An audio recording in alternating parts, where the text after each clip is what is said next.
Hello, welcome to Jason the Old Millennial. My name is Jason. I'm speaking to you here in my basement in the great state of Kansas. Today I'm going to do a movie review of a movie that I own. I haven't done these for a little while because I've been more concentrating on the different lists and rankings that I've been doing. But I do enjoy really covering a movie that I really enjoy and talking about why I like it so much and recommending it to other people to watch. Today I'm doing a classic, one that I've always enjoyed. It is called Ben Hur. There with Charlton Heston on the cover. Is a one of the great epic sand and sandals movies that you'll ever see. Also dealing with biblical times and dealing with Jesus Christ as well. This came out in 1959. Directed by William Wyler, one of the great directors of that time, of the 40s and 50s era and 30s, I think. One of my favorite directors. This is towards the end of his career, really, as a director, and it's his masterpiece, really, of all the things. I mean, this is the third movie, I believe, won Best Picture that he directed. Stars Charlton Heston as the lead Ben Hur. Got Jack Hawkins as Masala. I believe Stephen Boyd might be Masala, and I'm forgetting who's who. Harriet, Hugh Griffith, and Martha Scott, to name some of the major actors in this movie. The only big one I really know very well is Charlton Heston. Obviously, is the main big star of this movie. It won 11 Oscars, tying it with the most Oscars ever won by a movie, along with Titanic and Lord of the Rings: Return of the King. It was nominated for 12 overall. Won Best Picture, of course, Best Actor, Charlton Heston, Best Supporting Actor, Hugh Griffith, Best Director, Best Cinematography, Best Art Direction, Best Costume, Best Sound, Best Film Editing, Best Special Effects, and Best Musical Score. All excellently done. It's just an excellently made movie, even for 1959. Still holds up to me as a really wonderful movie to watch, and everything, the set designs and costuming is great. Musical score is so epic, great big horns. Really, when you listen to, I like listening just to the musical score itself, and it just reminds you of a big epic movie like this. I would say Hugh Griffith he's not in the movie very much, and he's more of a comical character, and it's a very strange choice for Best Supporting Actor. I would have picked, I believe Stephen Boyd, who plays Masala. I think should have won the Oscar for his role. I thought he did a really excellent job in it, but yeah, very deserving of all these Oscars, I think. If you don't know Ben Hur, you probably heard of it. It's a huge movie. I think it's played every year, usually. I want to say around Easter or something like that. It's one of those movies because it deals with Jesus Christ's crucifixion. But the overall plot is Ben Hur. He's this Jewish noble. And, of course, Israel is under Roman rule, and the Romans are pretty awful. And the Jewish leaders don't like him very much. They don't get along, of course. And Ben Hur, though, comes in contact with a friend named Masala, who they were childhood friends. Masala went off to be a Roman guard, and now Masala, at this point, is, I think, a centurion. He's got promoted. He's pretty high up somewhat in the Roman army, and kind of in charge of this area that Ben Hur is in. And so Masala wants Ben Hur to convince the Jewish leaders to pretty much comply with the Roman Empire and what they want. Try to talk them into kind of doing what the Romans want. And but Ben Hur, though he wants to be friends with Masala, this feels like it goes against everything he believes in, or goes against his people, the Jewish people, and he doesn't want to betray the Jewish people to Masala, even a friend. Anyway, so this is definitely something he's kind of refuses to do, which makes Masala very angry, makes him an enemy to Masala. Masala kind of forgoes any friendship they used to have, and basically, wants, to punish Ben Hur for refusing this or not, helping him out in this matter. While the Romans are marching through the streets, a kid that's on the roof of Ben Hur's house leans against like this brick topping of the building, and there's a loose brick that falls off, hits a Roman soldier, and so Masala uses this opportunity to charge Ben Hur with attempting to kill a Roman soldier, even though he had nothing to do with it. It was an accident. and so he's able to use this opportunity to put him in prison, and also his puts his mother and sister in prison. I mean, pretty awful stuff. Ben Hur then spends some time on a warship as a rower. All these rowers, when there's one of the iconic scenes of the movie of the drum beating and they're rowing, and of course they all have their shirts off and they're all sweaty, and because it's really hard work having to row this huge ship. It's a great scene. The ship ends up, they go into battle, the ship sinks, but Ben Hur gets free and also rescues the captain of the ship, or whatever you want to call him. And they end up being rescued, and so then the captain, thankful for Ben Hur saving his life, rescues him from slavery, or gets him out of slavery, kind of makes him a noble, kind of makes him part of his family, basically. And so now Ben Hur's out of slavery and all this. Now Ben Hur's has a pretty good life now, but he longs to go back to his home of Israel that he was taken away from, and of course find out what happened to his mom and his sister. And so he kind of forgoes all the riches that he has to go do this, anyways. And so he goes back to Israel, gets involved with while he's away, and I guess in Rome, he becomes a really good chariot driver in chariot races. And when he goes back to Israel, he kind of gets involved with chariot racing again, especially when he finds out Masala also is a chariot race. He's also races chariots. And so he, obviously the most iconic scene of the movie, he faces off against Masala in a chariot race and defeats him. And Masala even, spoilers for the movie, I'm spoiling Ben Hur, Masala gets killed falls off and dies during their chariot race. But Ben Hur's still upset and wants to revenge against the Roman Empire for what, of course, he finds out that his mother and his sister are lepers, have leprosy, which is very, upsetting to him. So he wants revenge against the Roman Empire for doing this to his family, and he wants to, I guess, build up maybe an army or something like that and go up against them. But then he sees Jesus Christ being crucified, and he kind of decides that, something inside him tells him that vengeance isn't the way to go, and decides not to go down this path of vengeance, and learns to have peace with what's happening. Anyways, and in the end, like I'm spoiling the movie, in the end, when Jesus dies on the cross, his sister and mother get cured of their leprosy, and so it ends with him being united with his family once again. Anyways, and there seems to be a hint of maybe believing in Jesus Christ and becoming a Christian at the end. Anyways, and that's the whole movie in a nutshell. It's so much story to tell. It's a 3.5 hour movie, so there's a lot that happens in this movie. And so that's, even trying to do a synopsis is kind of a long synopsis to try to say what's, but like I said, throughout this thing, didn't say a whole lot. Of course, we see Jesus a couple times during it, even his birth. We kind of see where he's being born, and we see a scene where his father is talking about his son Jesus, and his father's a carpenter, and we see him interact with Ben Hur, saving his life. In fact, give him water when he was thirsting to death. And then, of course, we see him at the end. So I do enjoy the fact that we get to see Jesus. It's one of those few movies, feels like, that's really positive towards, Christianity and towards Jesus, and kind of portrays his life as, real and what happened, And so I really enjoy that about this movie, seeing such a positive image of Jesus Christ and all that. And seeing the crucifixion, of course, is a very emotional moment in the movie. But to say a little bit of my background with this movie, I mean, this is a movie I've seen since I was a kid. My parents were huge fans of this movie. And so I can't remember when I saw it first, but I'm sure I was pretty little. I'm sure even before I can remember anything, my parents were watching this movie. So this is a movie that I just kind of grew up on, and it's always been a favorite of my family's. And I'd say it's always a movie I've enjoyed, though it's obviously very long, so I don't know if I could always sit through it when I was little. As I've gotten older, I've enjoyed this. I've appreciated the movie more and more, and to the point where it's one of my favorite movies.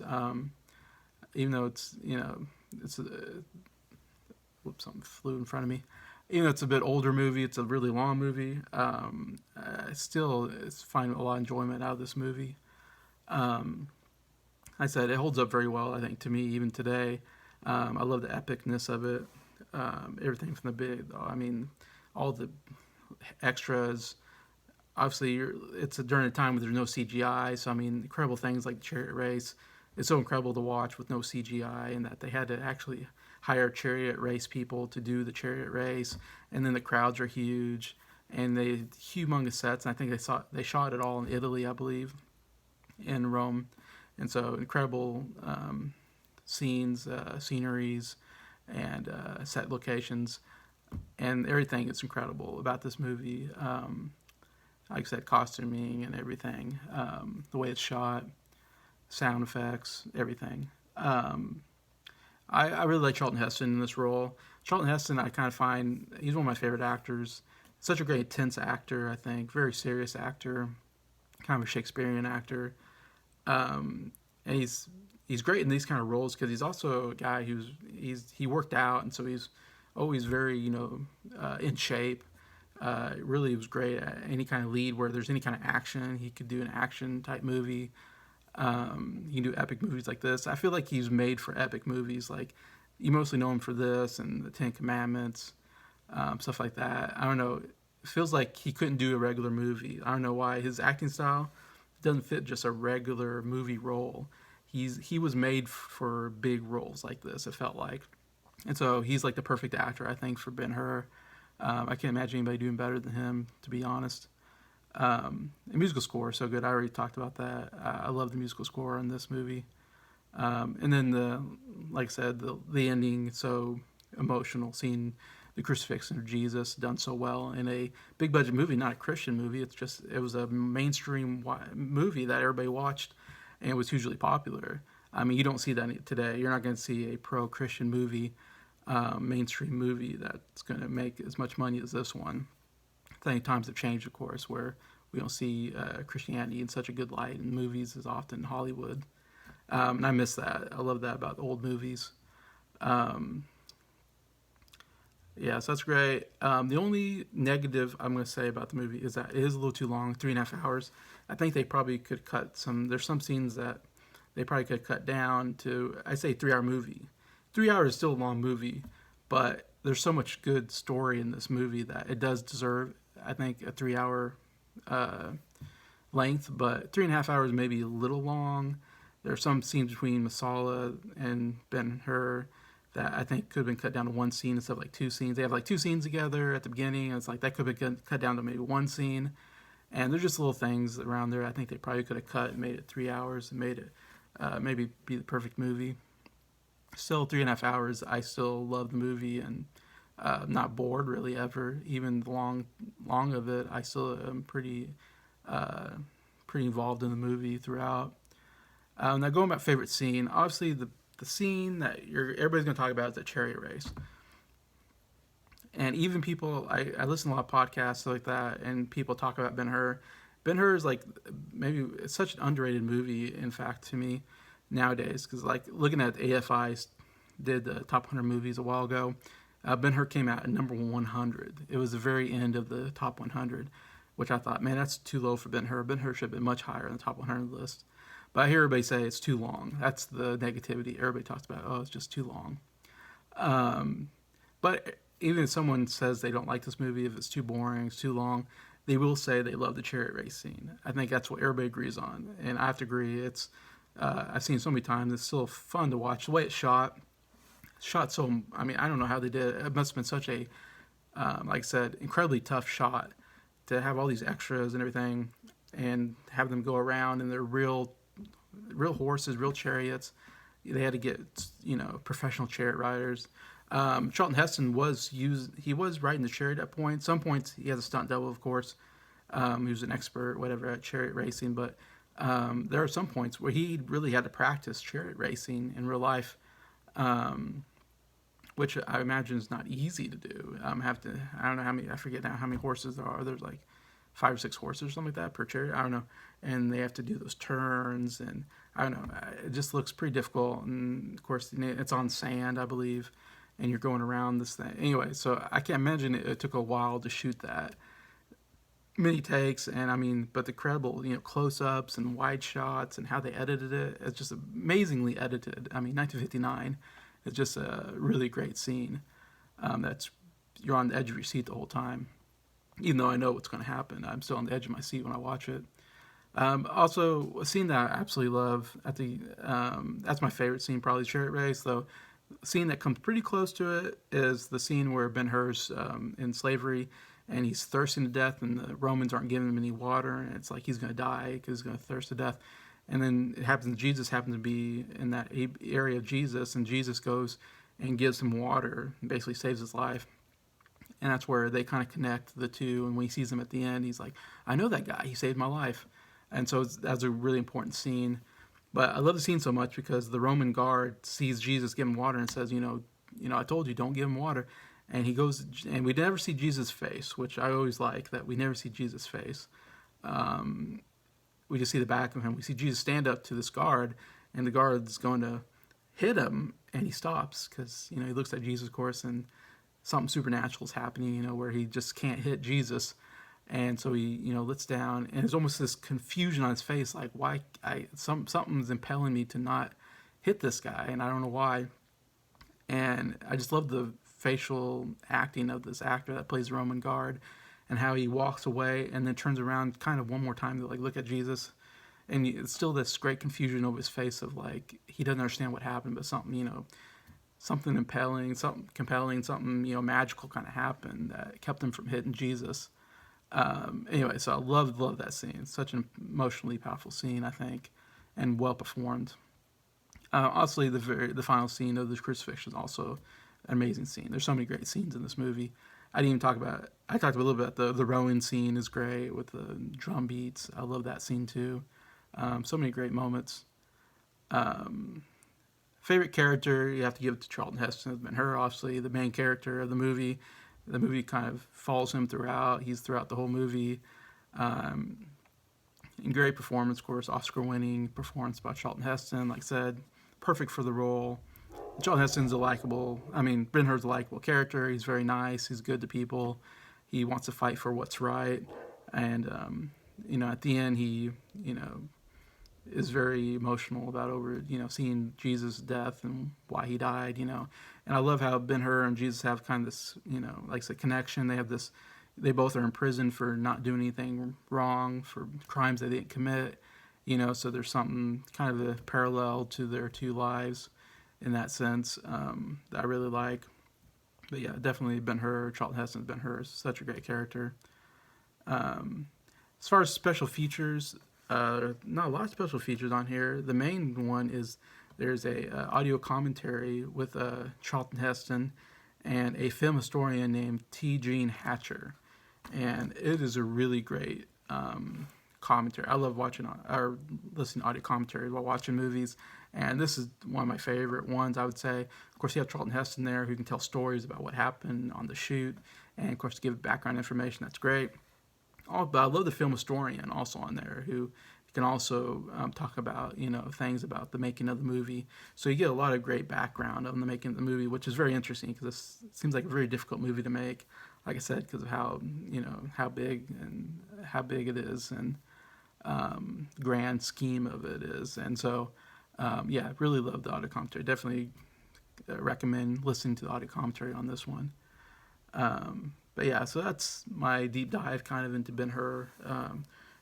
Classic, definitely one that should be talked about more, I think. This movie, like I said, won 11 Oscars. One of the most decorated movies of all time, critically acclaimed. It was the biggest box office movie, I think, of the 50s, I want to say.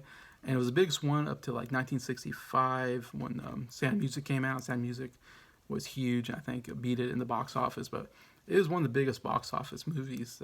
But it's one that people, I feel like, but you don't talk about much. It's one that's a little intimidating to watch because it's so long and it's old. But man, I can't recommend this movie enough to check out, I think, or rewatch it. Overall, I'm going to give it a 4.5 stars out of 5. Obviously, very strong recommend. I came close to giving it a 5. I knocked off a 0.5 just because it's 30 minutes too long, I think. They could cut out 30 minutes, I think, and that's overall maybe hurts the movie a little bit. Not terrible, though. Still a good movie, even at 3.5 hours. But So because of that, I'm putting it at 4.5 stars, almost a perfect score. Anyway, so definitely check out Ben Hur from 1959. So thank you for watching this video. Hopefully you agree with me. Hopefully tell me if you like Ben Hur, what you think about it. I'd love to read comments, and just thank you for liking the video, watching it, and thank you to all the subscribers for supporting the channel, and I really appreciate you all. Have a good day.